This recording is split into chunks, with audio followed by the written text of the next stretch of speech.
Bienvenue à votre émission Coffre aux idées. Nous arrivons à la fin de notre étude sur Au-delà de la mort. Durant tout le trimestre, nous avons décortiqué qu'est-ce qui se passe après la mort. Nous avons découvert qu'il est important de comprendre que la mort est un sommeil. Mais ce sommeil, il se terminera un jour et nous aurons à vivre pour l'éternité. Mais comment ça va se passer? Nous allons discuter avec Evie et Cassandra nous fera la prière. Notre Père Céleste, merci pour tout ce que tu fais pour nous alors que nous allons commencer cette étude. Nous te demandons d'être avec nous et de nous envoyer ton esprit afin de comprendre le message que tu as pour nous. Nous t'avons prié au nom de ton Fils Jésus. Amen. Amen. Alors, durant tout le trimestre, on peut dire que nous avons vu vie, mort, restauration. Donc, aujourd'hui, est-ce que nous avons vraiment compris qu'est-ce que la mort? J'espère que oui, quand même. Hein? Écoute, après 14 leçons, j'ai envie de te dire, j'espère qu'on a compris qu'est-ce que la mort et qu'on a compris qu'est-ce que Dieu attend de nous surtout. Mais sommes-nous prêts? Pourquoi certains veulent une vie, je dirais, entre guillemets, pendant la mort?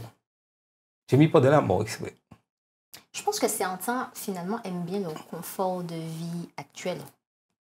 Ils font ce qu'ils veulent, ils mangent comme ils veulent, ils vont au resto, ils font la fête.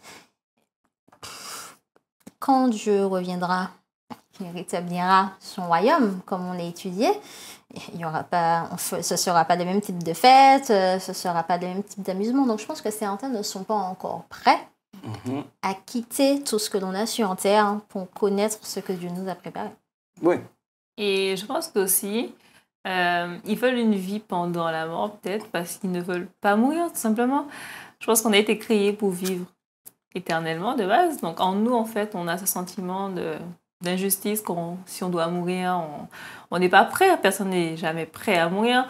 Donc, en fait, l'idée de se dire que, bon, pendant la mort, on va quand même vivre, ça crée une continuité qui, peut-être, apaise certains, pour leur dire que bon, c'est pas la fin de toute chose. Une certaine immortalité. C'est ça. Tu vois, c'est bien pour ça. D'ailleurs, on le voit très bien dans la science. Tu as des gens qui demandent à ce qu'on congèle leur corps pour qu'on puisse les ramener à la vie quand ce sera possible. On voit bien qu'on cherche toujours à créer toutes sortes de processus, toutes sortes de médicaments pour pouvoir retarder au maximum cette fameuse échéance qu'est la mort. Oui, tout à fait. Et lorsqu'on remarque bien, qu'est-ce qui a déclenché, je dirais, la mort? Mais c'est le péché. La désobéissance. La désobéissance. C'est un choix. Oui, c'est un choix. Un choix. Un choix d'humain, voilà. Et qui fait qu'aujourd'hui, on n'a pas le choix. On est les descendants d'Adam et Ève et on a cette conséquence. Si, on a quand même un choix. En tout cas, par rapport à la mort, on n'a pas de choix de se dire oui ou non, on n'a pas de choix sur terre, mais Dieu mourir. nous offre cette possibilité d'avoir une vie éternelle, en fait. Oui. Tout à fait. Mais lorsqu'on remonte, tu veux dire? Oui, bien sûr. J'ai dit qu'on a la vie éternelle, mais en tout cas, la mort qu'on connaît aujourd'hui, on ne peut pas se dire, tiens, je vais passer par notre chemin. Donc, lorsqu'on remonte à l'histoire, on remonte à la Genèse, Dieu avait créé l'homme pour vivre éternellement. Mais avait placé dans le jardin un arbre qui était l'arbre de la connaissance du bien et du mal, où il avait dit, tu ne mangeras point de cet arbre. Mais il y avait aussi un autre arbre, l'arbre de vie, qui était là et qui offrait la vie éternelle. Maintenant que l'homme a péché, qu'est-ce que Dieu était obligé de faire? Elle va goûter aux fruits défendus. Qu'est-ce que Dieu est obligé de faire? En tout cas, Dieu leur a empêché d'avoir accès à cet arbre qui allait prolonger leur jour éternellement. Parce que Dieu leur avait déjà dit, le jour où tu en mangeras, tu mourras. Donc forcément, la conséquence était la mort. Et Dieu ne pouvait pas les laisser avoir accès à l'arbre de vie en sachant qu'ils avaient mangé le fruit, qu'ils avaient désobéi. Tout à fait. Mais si Dieu avait, on va entrer dans la fiction, si Dieu avait permis à l'homme et la femme qui avaient pris ce fruit défendu de prendre l'arbre de vie, que pensez-vous qui serait passé?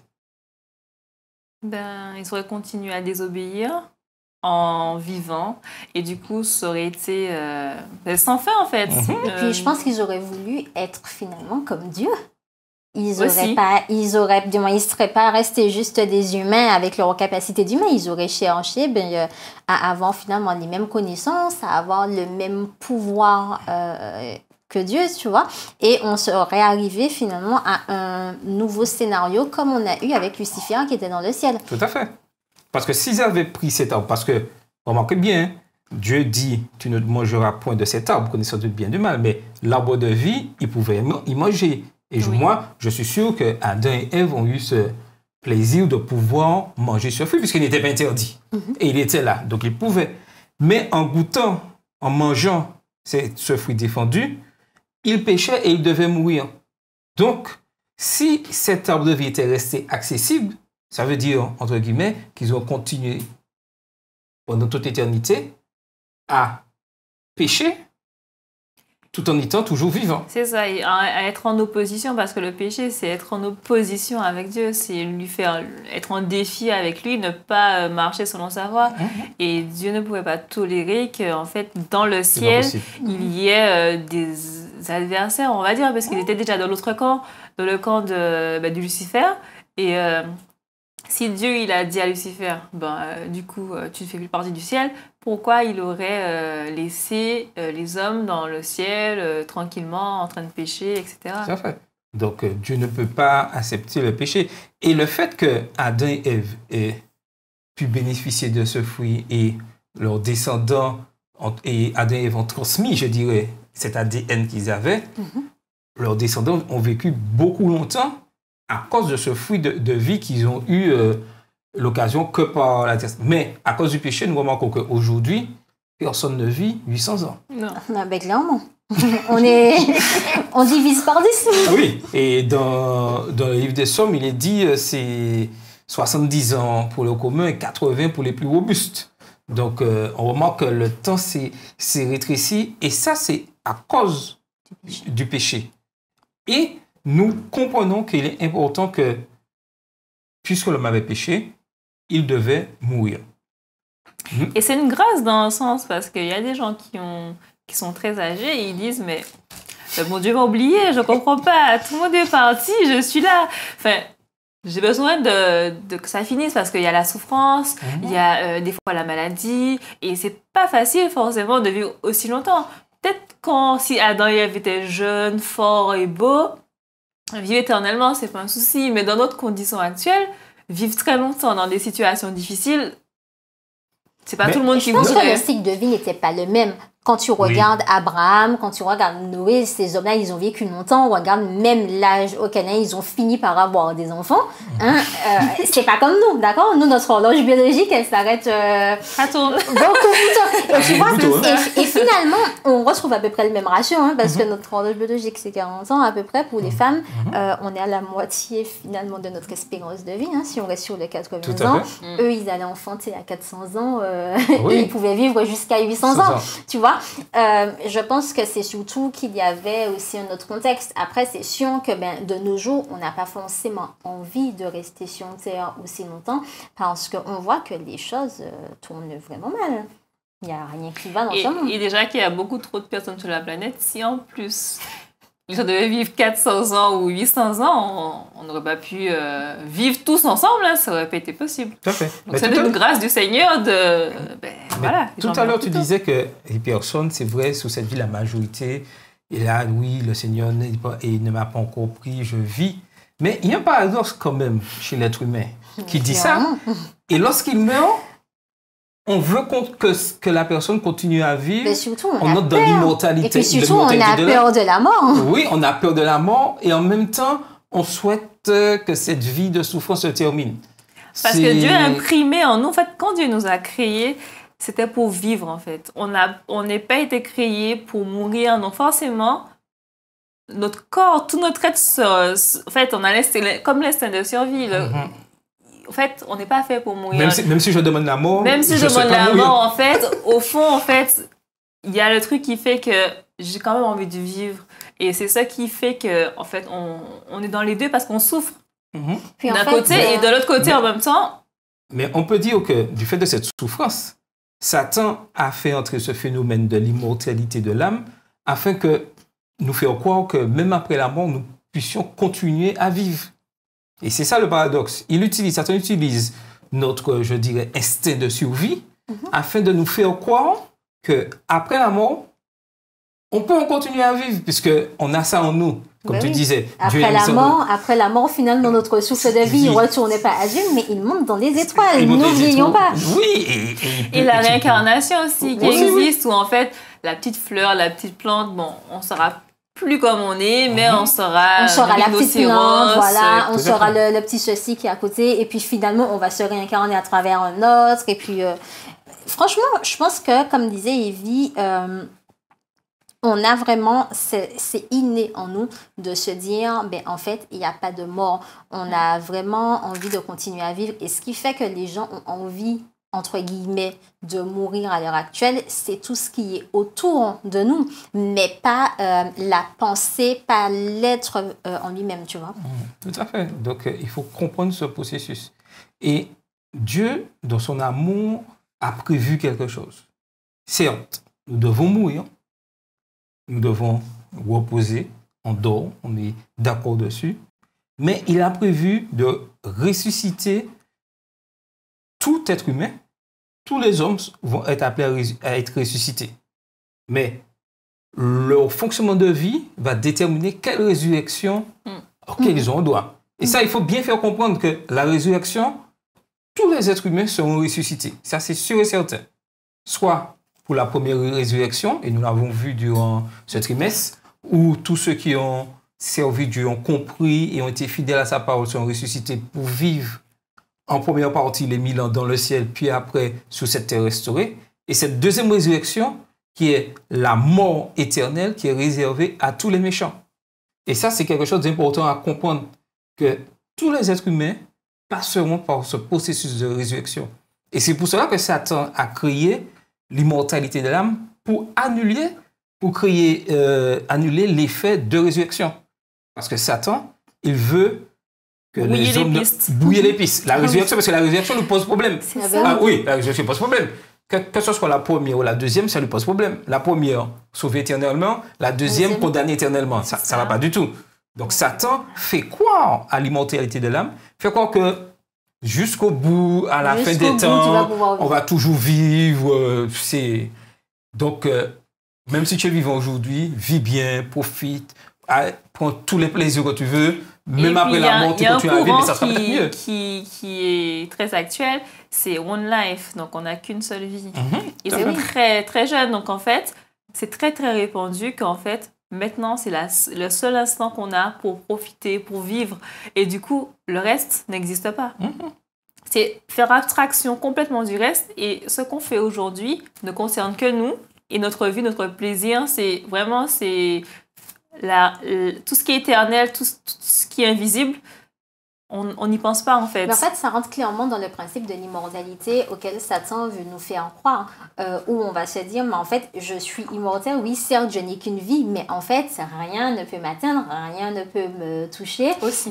Je profite pleinement de ce que je fais, de ce que je veux. Et en fait, je pense même que d'une manière générale, et tu vas prendre quelqu'un au hasard dans la rue, en fait, les gens ne pensent même pas à la mort. Les gens, en fait, ils vivent tout simplement. C'est je vis, qu'est-ce qu'il y aura demain, mais en fait, je ne sais pas trop. Comment je vais finir ma vie, je ne sais pas trop. Aller au ciel, pas aller au ciel, mais en fait, je ne vois pas pourquoi tu m'en parles, parce que je suis née pour vivre tout simplement et pas pour mourir à un moment donné. Et on pourrait dire aujourd'hui que l'une des causes de la violence aujourd'hui qu'on a dans la société, c'est que les hommes se disent que je vis et après la mort, je peux reprendre, aller dans un autre système, même si j'étais mauvais sous cette vie-là. On ira tous au paradis. En quelque sorte, on ira tous au paradis. Et puis on peut se racheter, ça me rappelle une série que je regarde, du moins qui était sortie, dont j'avais vu quelques épisodes, où en fait, c'est des gens qui meurent. Et en fait, ceux qui étaient persuadés d'aller au paradis, finalement, se retrouvaient en enfer, et puis l'inverse. Et puis, en fait, finalement, il y en avait certains d'entre eux qui étaient sur un monde qui n'était ni l'enfer ni le paradis. Et puis, à la fin, selon ton comportement pendant ce séjour, tu accédais soit au paradis, soit en enfer.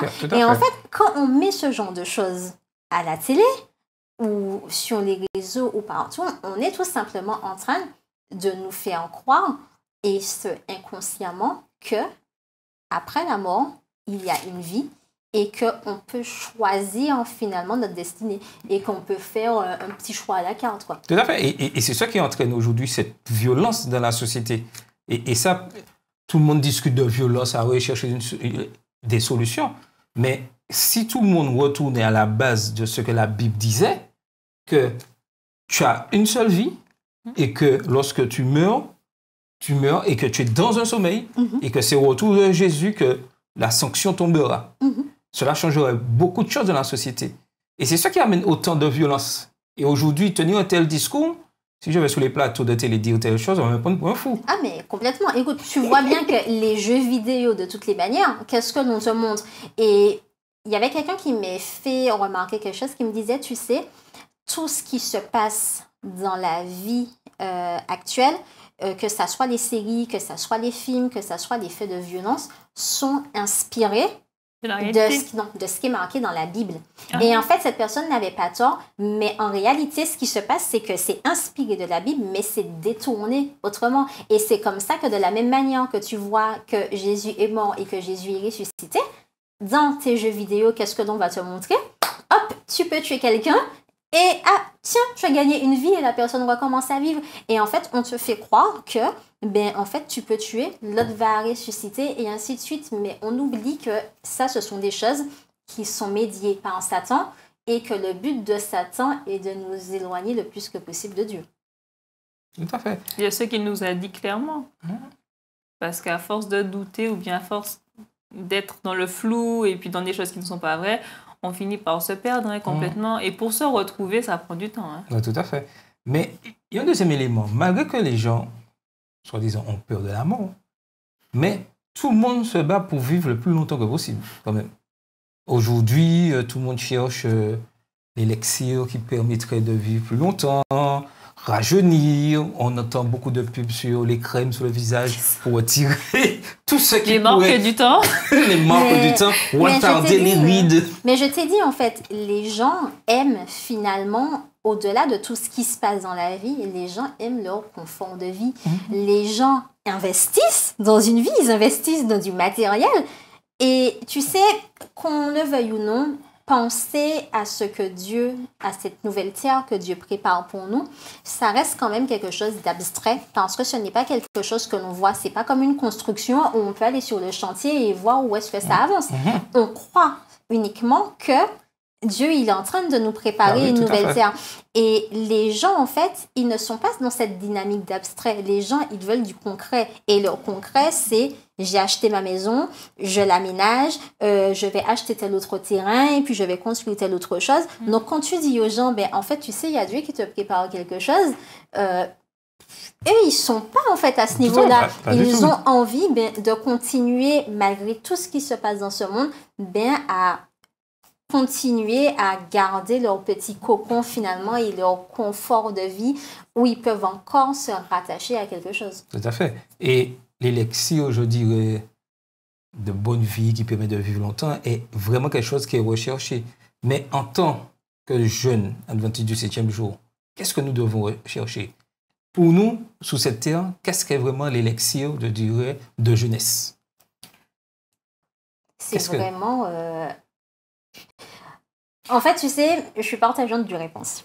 Entre te dire que finalement, cet élixir de jeunesse, c'est la vie que Dieu a préparée pour nous, tu vois, parce que finalement, ça, c'est notre but. Mais j'ai envie de te dire que notre élixir de jeunesse, c'est tout simplement la parole de Dieu.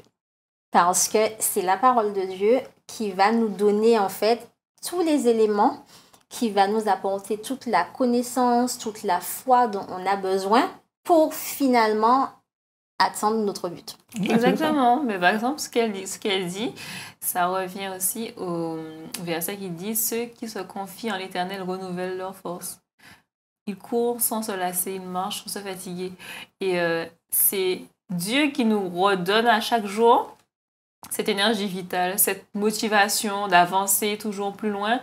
Parce que si ce n'était pas Dieu, je pense qu'il y en a beaucoup qui auraient déjà laissé tomber. Ah, depuis longtemps. C'est l'espoir qu'on a, en fait, déjà chaque jour, parce qu'il nous aide chaque jour, mais aussi cet espoir futur qu'il va revenir, qui nous permet de tenir aujourd'hui. Parce que quand on regarde autour de nous, c'est de plus en plus compliqué. Il y a beaucoup de gens qui se suicident parce que finalement, ils n'ont plus d'espoir. Ils se disent, il n'y a pas d'issue, il n'y a plus rien. Et cet espoir qu'on a que Jésus va revenir, qu'il nous a préparé une place, qu'il pense à nous, qu'il nous aime, je pense que ça nous maintient quand même beaucoup dans cet espoir. Et ça nous permet d'être heureux encore aujourd'hui. En fait, c'est pas juste cet espoir, c'est pouvoir vivre, en fait, pouvoir cultiver chaque jour, tu sais. Le simple fait, quand tu as passé ta semaine, et souvent, je me faisais cette réflexion quand j'étais à la fac, et que mes amis, en fait, ils allaient travailler du dimanche au dimanche, et puis en fait, ça continue comme ça. Sans arrêt. Et sans arrêt. Et je me dis, mais c'est fou, comment ils font? À quel moment ils se revigorent? Alors que nous, on a un jour que Dieu a donné, et finalement, c'est peut-être pas le jour où on va se reposer physiquement le plus, mais par contre, c'est le moment pour se régénérer, ne serait-ce que mentalement, et recommencer la semaine de bon pied. Tout à fait. Et j'aime bien, il y avait une question dans le questionnaire. La question était, comment pouvons-nous boire à la fontaine de l'éternelle jeunesse et manger le fruit qui donne la vie si la fontaine et l'arbre sont dans la Nouvelle Jérusalem? Il répondait tout simplement que la réponse est simple. Tout d'abord, nous mangeons et buvons spirituellement sur terre, puis littéralement au ciel. Mais Jésus lui-même a dit, l'homme ne vivra pas de pain seulement, mais de toute parole qui sort de la bouche de Dieu. Donc la parole de Dieu a un effet qui nous régénère. La parole de Dieu nous régénère. Mais vraiment, il y a des fois, on dit ça, c'est pas vraiment tangible, mais la parole de Dieu nous permet de grandir et de nous permettre d'être... même sur terre, d'être plus heureux. Et je pense que c'est vivre, en fait, la parole de Dieu. Tu sais, quand on va te dire, cherchez premièrement le royaume et la justice de Dieu et toutes choses vous seront données par-dessus tout, on a du mal, en fait, à imaginer, à concevoir ce verset.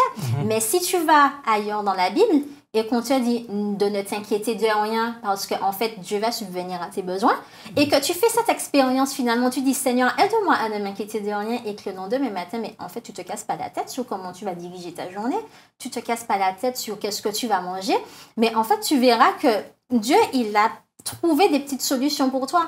Et je pense que c'est faire ce genre de petites expériences qui, chaque jour, vont déjà nous permettre de mieux comprendre certains passages de la Bible où on a du mal, en fait, à mettre des actes, finalement, sur des mots et qui vont nous permettre d'avoir cette espérance sans pour autant avoir quelque chose de tangible et de palpable tout de suite.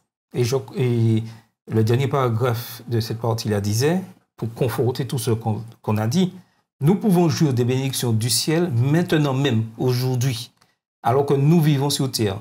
Mais un jour, nous serons assis avec le Christ littéralement dans la nouvelle Jérusalem littérale.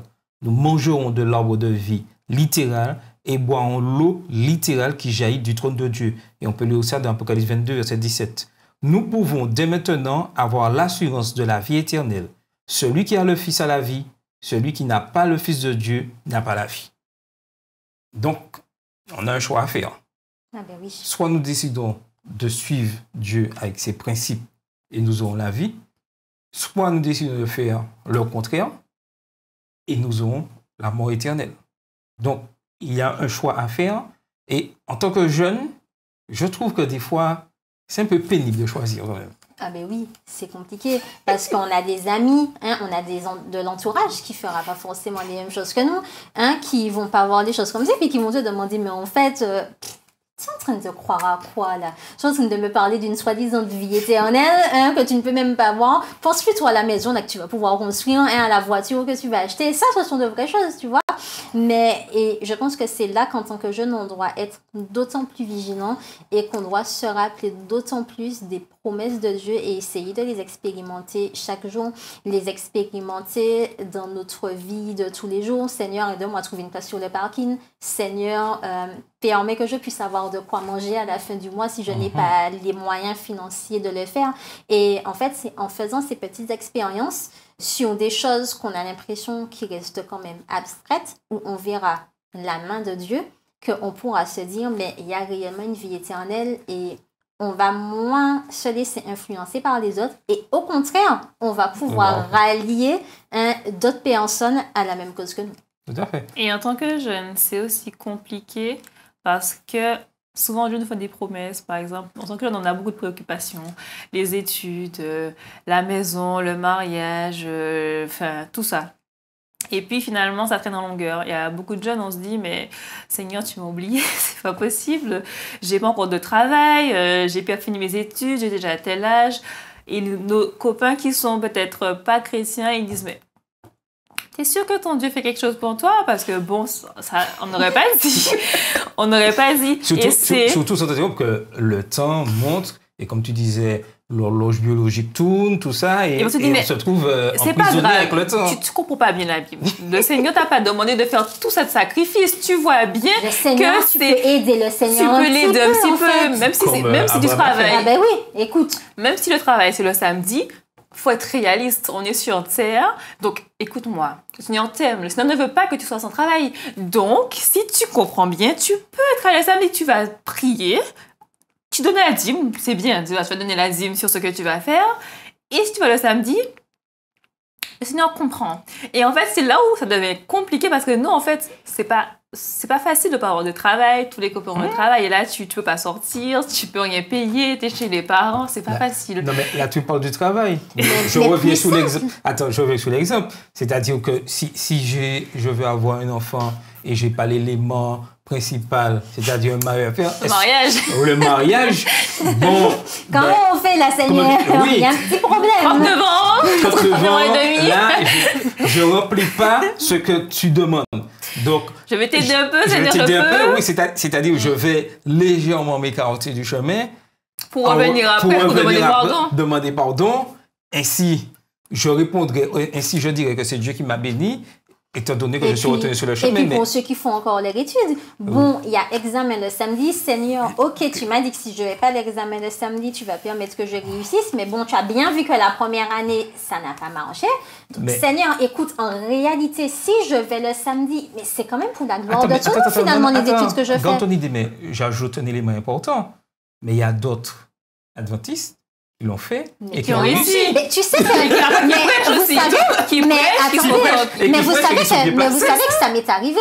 Et moi, en fait, je me rappelle encore de ce moment où j'ai vu l'autre qui réussit du premier coup, qui est allé à l'école le samedi, et moi qui ai trébuché, qui ai trimé pour réussir, j'ai redoublé, repassé, toujours en essayant de garder mon sabbat.